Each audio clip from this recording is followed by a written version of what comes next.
जय गुरुजी। अथ श्री शिव महापुराणे द्वितीयायां रुद्रसहितायां चतुर्थ कुमारखंड अथ सप्तदशोऽध्यायः। नारद उवाच ब्रह्मन्वद महाप्राज्ञ तद्वृत्तान्तेऽखिले श्रुते किमकार्षीन् महादेवी श्रोतुमिच्छामि तत्त्वतः। ब्रह्म उवाच श्रूयतां मुनिशार्दूल कथयाम्यतध्रुवं चरितं जगदम्बाया यज्जातं तदनन्तरं मृदङ्गान् पटहांश्वेव गणाश्वावादयंस्तथा महोत्सवं तदा चक्रुर्हते तस्मिन् गणाधिपे शिवोऽपि तच्छिरश्चिष्वात्वा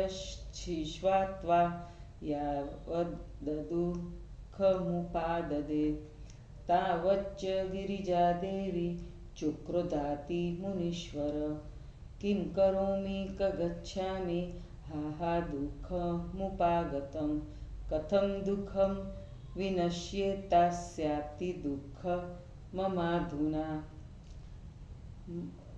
मत्सुतो नातिष्वाद्य देवैः सर्वैर्गणैस्तथा सर्वास्तान्नाशयिष्यामि प्रलयं वा करोम्यहम् इत्येवं दुःखिता सा च शक्तिः शतसहस्रश निर्ममे तत्क्षणं कृत्वा सर्वलोकमहेश्वरी निर्मितास्ता नमस्कृत्य जगदम्बां शिवां तदा जाज्वल्यमाना ह्यवदन् मातरादिश्यतामिति तच्छ्रुत्वा शम्भुशक्तिः सा प्रकृति क्रोधोत्परा प्रत्युवाच तु ताः सर्वा महामाया मुनीश्वर देवयुवाच हे शक्तयोऽधुना देव्यो युष्माभिर्मन्निदेशत प्रलयस्वात्र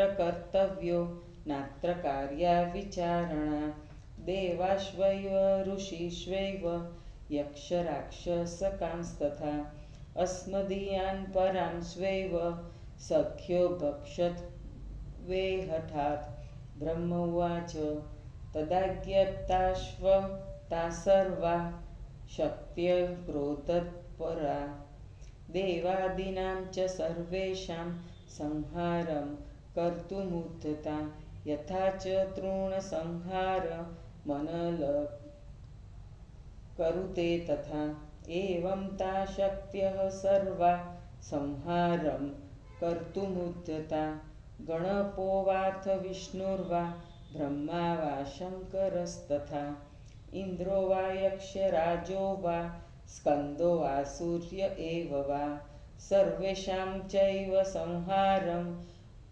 कुर्वन्ति स्म निरन्तरं यत्र यत्र तु दृश्येत तत्र तत्रापि शक्त्यय कराली कंजका खज्जा लम्बशीर्षा ह्यनेकश हस्ते धृत्वा तु देवाश्व मुखे चैवाक्षिस्पंस्तदा तं संहारं तदा दृष्ट्वा हरो ब्रह्मा तथा हरि इन्द्रादयोऽखिला देवा गणाश्व ऋषयस्तथा किं करिष्यति सा देवी संहारं वाप्यकालत इति संयमापन्ना जीवनाशा हताभवत् सर्वे च मिलिता स्वे मे किं कर्तव्यं विचिन्त्यताम् एवं विचारयन्तस्ते तूर्णमुचु परस्परं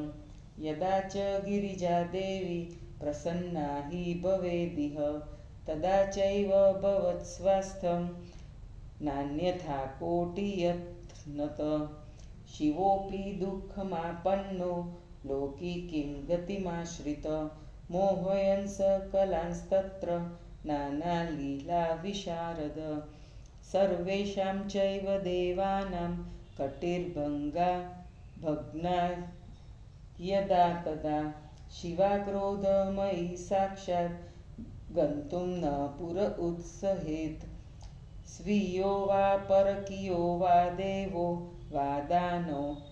वादानवोऽपि वा गणो वापि च दिक्पालो यक्षो वा किन्नरो मुनि विष्णुर्वापि तथा ब्रह्मा शङ्करश्च तदा प्रभु न कञ्चित् वीरिजाग्रे च स्थातुं शक्तो भवन्मुने जाज्वल्यमानं तत्तेज सर्वतो दाहितेऽखिला दृष्ट्वा पितरा आसन् सर्वे दूरतरं स्थिता एतस्मिन्नस्मये तत्र नारदो दिव्यदर्शन आगतस्त्वं मुने देव गणानां सुखहेतवे ब्रह्माणं मा भवं विष्णु शङ्करं च प्रणम्य समागत्य मिलित्वोचे विचार्य कार्यमेव च वा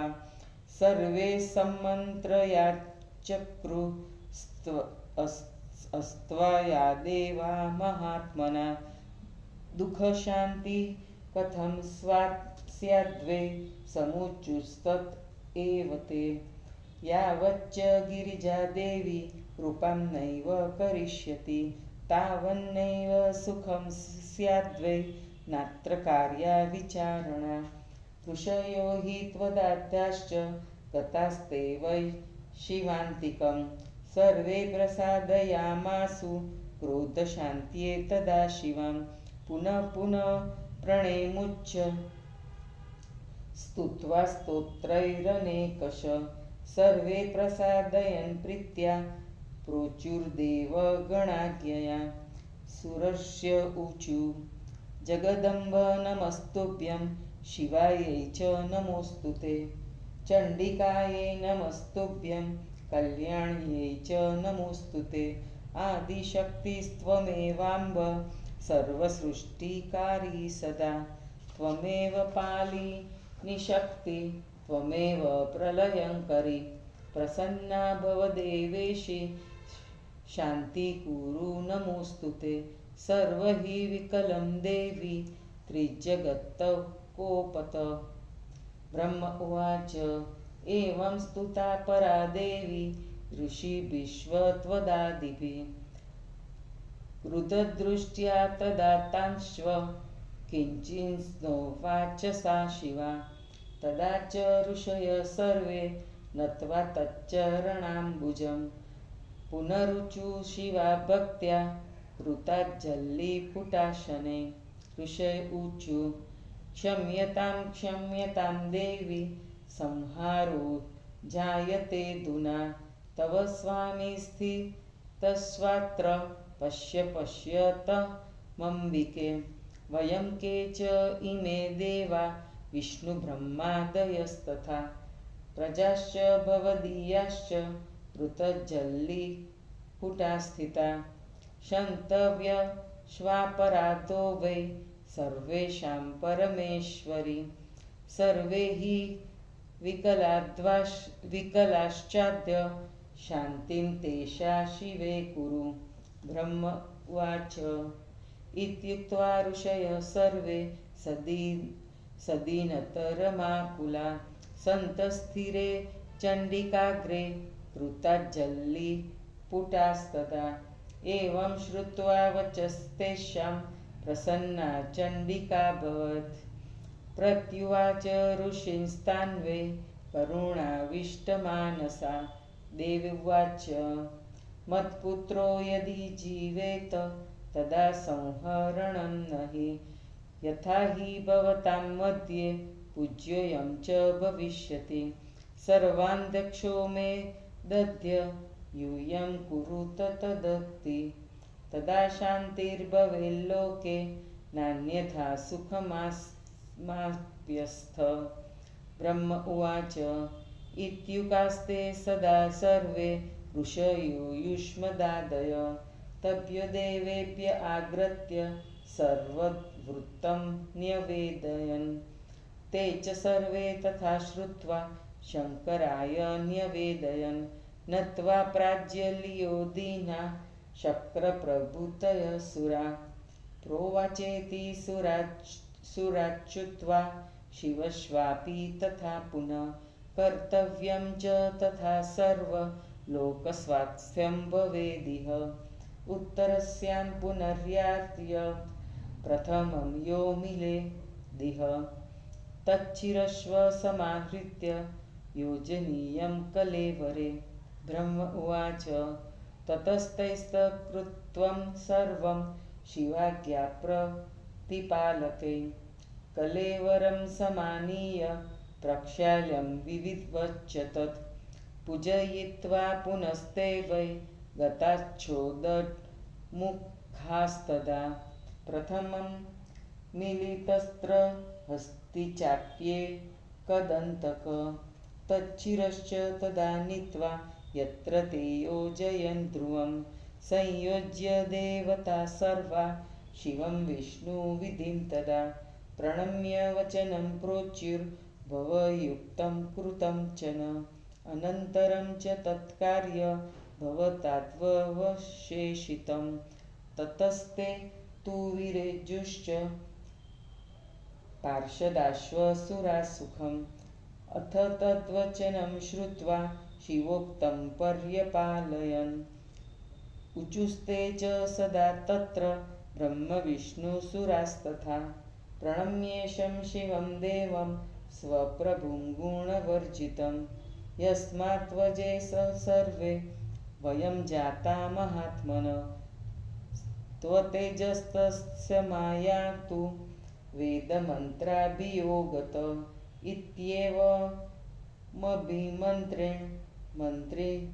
तं जलमुत्तमं स्मृत्वा शिवं समेतास्ते चिक्षिपुस्तत्कलेवरे तज्जलस्पर्शमात्रेण चिद्युतो जीवितो द्रुतं तदोतस्थ्यो सुप्त इव स बालश्च शिवेच्छया सुभगसुन्दरतरो गजवक्त्रं सुरन्तक प्रसन्नवदनश्वाति सुप्रभो ललिताकृति तं दृष्ट्वा जीवितं बालं शिवापुत्रं मुनीश्वर सर्वे मुमुदिरे तत्र सर्वदुःखं क्षयं गतं देव्यै सन्दर्शयामासु सर्वे हर्षसमन्विता जीवितं तनयं दृष्ट्वा देवी हृष्टतराभवत्। इति श्रीशिवमहापुराणे द्वितीयायां रुद्रसहितायां चतुर्थे कुमारखण्डे गणेशजीवनवर्णनं नाम 17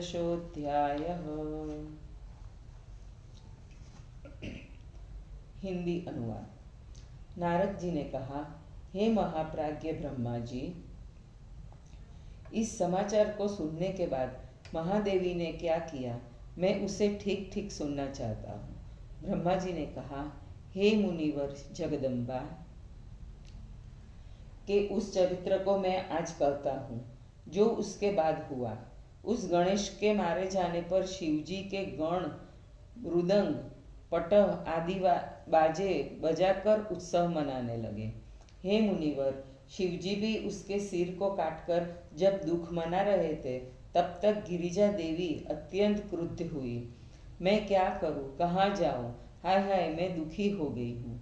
इसके मरने का दुख मेरा कैसा दूर होगा। मेरे पुत्र को सभी देवताओं तथा गणों ने मार डाला है। या तो मैं उन सब का विनाश करती हूँ या प्रलय कर देती हूँ। इस प्रकार दुखी होकर उसने सैकड़ों हजारों शक्तियों को समस्त लोक की महेश्वरी पार्वती ने क्रुद्ध होकर सृष्टि कर दी। वे सभी शक्तियां तेज से संपन्न थीं। जगदम्बा को प्रणाम करके कहने लगी, माता आदेश दीजिए। हे मुनिवर, यह सुनकर मूल प्रकृति व शिव शक्ति क्रोध में आकर उन सब से कहने लगी। देवी ने कहा, हे देवियों, हे शक्तियों, तुम सब मेरी आज्ञा से प्रलय कर डालो, इसमें कुछ सोचना नहीं। देवता, ऋषि, यक्ष, राक्षस अपने पराये सभी को हे सखियों तुम हठपूर्वक खा जाओ। ब्रह्मा जी ने कहा, पार्वती की आज्ञा पाकर वे सभी शक्तियां क्रोधित होकर देवता आदि सबका संहार करने के लिए तत्पर हो गई। जिस प्रकार आज तिनकों को खा जाती है, उसी प्रकार वे शक्तियां संहार करने के लिए तत्पर हो गई। गणों के स्वामी ब्रह्मा, विष्णु, शिव, इंद्र, कुबेर, स्कंद, सूर्य आदि जो जहाँ दिखलाई दे रहा है, शक्तियां उसका वही निरंतर संहार करने लगी। वे कराली, कुबड़ी, खंज, लंबे सिर वाली अनेक रूपों की थी। देवताओं को पकड़कर मुख में डाल देती थी। इस प्रकार के संहार को देखकर शिव, ब्रह्मा, विष्णु, इंद्र आदि सभी देवता, ऋषि आदि सोचने लगे कि वह देवी असमय में लोक संहार करके क्या करेगी। इस प्रकार संदेह में पड़ गए और सबके जीवन की आशा समाप्त हो गई। ये सभी देवता आदि आपस में मिलकर विचार कर शीघ्र कहने लगे, जब गिरिजा देवी प्रसन्न होगी तभी शांति हो सकती है, नहीं तो करोड़ों प्रयत्न करने पर भी कल्याण नहीं है। अनेक प्रकार की लीला करने में कुशल सबको माया में डालकर शिवजी भी लोक व्यवहार के अनुसार दुखी थे। सभी देवताओं की कमर टूट गई। क्रुद्ध पार्वती नगर में जाना नहीं चाहती। अपना पराया देवता, दानव, गण, दिक्पाल, यक्ष, किन्नर, मुनि, हे मुनि, विष्णु ब्रह्मा शिव कोई भी गिरिजा के आगे ठहरने के लिए समर्थ नहीं है। चारों ओर से दाहक उसके तेज को देखकर वे सब डर कर दूर खड़े थे। हे मुनि, इसी समय देवताओं के सुख के कारण नारद तुम वहां आ गए। तुमने अपने पिता मुझ ब्रह्मा, विष्णु, शिव को प्रणाम कर हम सबको मिलकर इस